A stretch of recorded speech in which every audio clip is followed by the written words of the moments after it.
ఆ సిట్టింగ్ ఎంపీకి హ్యాట్రిక్ కలిసి రాదని భావిస్తుందట గులాబీ పార్టీ. ఈసారి అక్కడ కొత్త క్యాండిడేట్ ని పెట్టాలి అనుకుంటోంది. ఆ సీటుపై కన్నేసిన ఓ ప్రముఖుడు ఛాన్స్ ఇస్తే పోటీకి సై అంటున్నారు.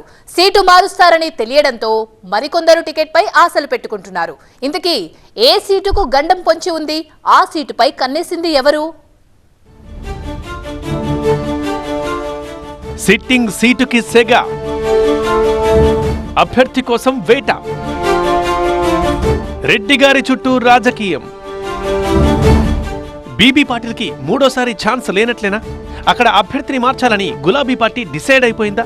కేవలం ప్రచారమే కాదు, కొత్త అభ్యర్థి కోసం సర్చింగ్ కూడా మొదలైపోయింది. అభ్యర్థి మార్పుపై జహీరాబాద్ పార్లమెంట్ సమీక్షలో హింట్ కూడా ఇచ్చేశారట బీఆర్ఎస్ వర్కింగ్ ప్రెసిడెంట్ కేటీఆర్. కామారెడ్డి జిల్లా సిర్పూర్ గ్రామానికి చెందిన ప్రముఖ వ్యాపారవేత్త బీబీ పాటిల్ జహీరాబాద్ ఎంపీగా వరుసగా 2 సార్లు గెలిచారు. అయితే సిట్టింగ్ నే మళ్లీ నిలబెట్టడం రిస్క్ అనుకుంటోన్న బీఆర్ఎస్ ఈసారి కొత్త వారికి టికెట్ ఇవ్వాలనుకుంటోంది. సమీక్షా సమావేశంలో కేటీఆర్ వ్యాఖ్యలతో ఆత్మరక్షణలో పడిపోయిందట బీబీ పాటిల్ వర్గం. అసెంబ్లీ ఎన్నికల్లో సిట్టింగ్ని మార్చి ఉంటే ఫలితాలు మరోలా ఉండేవన్న కేటీఆర్ పార్లమెంట్ ఎన్నికల్లో ఆ పొరపాటు జరగరాదని కీలక వ్యాఖ్యలు చేశారు. అందుకే జహీరాబాద్లో ఈసారి సిట్టింగ్ ఎంపీకి ఛాన్స్ లేదని ఆ మీటింగ్లో చెప్పకనే చెప్పేశారట కేటీఆర్. గత ఎన్నికల్లో చావు తప్పి కన్నులొట్టబోయినట్లు స్వల్ప మెజారిటీతో గట్టెక్కారు బీబీ పాటిల్. రాష్ట్రంలో పార్టీ అధికారం కోల్పోవడంతో ఈసారి ఆయన కూడా పోటీకి పెద్దగా ఆరాట పట్టం లేదన్న ప్రచారం కూడా నడుస్తోంది. జహీరాబాద్ పార్లమెంటు సీటు పరిధిలోని 7 అసెంబ్లీ నియోజకవర్గాల్లో 4 కామారెడ్డి జిల్లాలోనే ఉన్నాయి. కామారెడ్డి, ఎల్లారెడ్డి, జుక్కల్, బాన్సువాడతో పాటు ఉమ్మడి మెదక్ జిల్లాలో జహీరాబాద్, ఆందోల్, నారాయణ్ ఖేడ్ ఈ ఎంపీ సీటు పరిధిలోనే ఉన్నాయి. అసెంబ్లీ ఎన్నికల్లో ఓటమితో పార్లమెంట్ ఎన్నికల్లో సత్తా చాటి పట్టు నిలబెట్టుకోవాలనుకుంటోంది బీఆర్ఎస్. అందుకే జహీరాబాద్లో గెలుపు గుర్రం వేటలో ఉంది. పార్టీ నేతలతో పెద్దగా సమన్వయం లేకపోవడం బీబీ పాటిల్కి మైనస్ అవుతోంది. ఎంపీ ఎక్కువ సమయం సంగారెడ్డి జిల్లాకే కేటాయిస్తారని కామారెడ్డి జిల్లా గులాబీ శ్రేణులు గుర్రుగా ఉన్నాయట.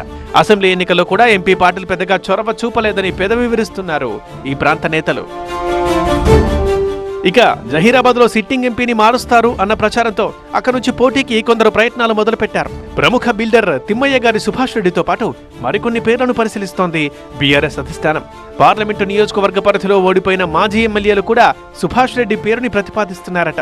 సుభాష్ రెడ్డి సామాజిక సేవా కార్యక్రమాలతో ప్రజల్లో ఉండడం కలిసొస్తుందన్న ఆలోచనతో ఉన్నారట గులాబీ పెద్దలు. కామారెడ్డి జిల్లా బీబీపేట మండలంలో 6 కోట్ల సొంత నిధులతో అధునాతన పాఠశాల నిర్మించారు సుభాష్ రెడ్డి. జహీరాబాద్ పార్లమెంటు నియోజకవర్గంలోని అన్ని మండలాల్లో అలాంటి స్కూళ్లు నిర్మించే ప్రతిపాదనతో ముందుకెళ్లాలని అనుకుంటున్నారట సుభాష్ రెడ్డి. దీంతో బీఆర్ఎస్ ఆయన వైపు మొగ్గుతుండగా కాంగ్రెస్, బీజేపీ నేతలు కూడా సుభాష్ రెడ్డికి టచ్ లో ఉన్నారు అన్న టాక్ వినిపిస్తోంది.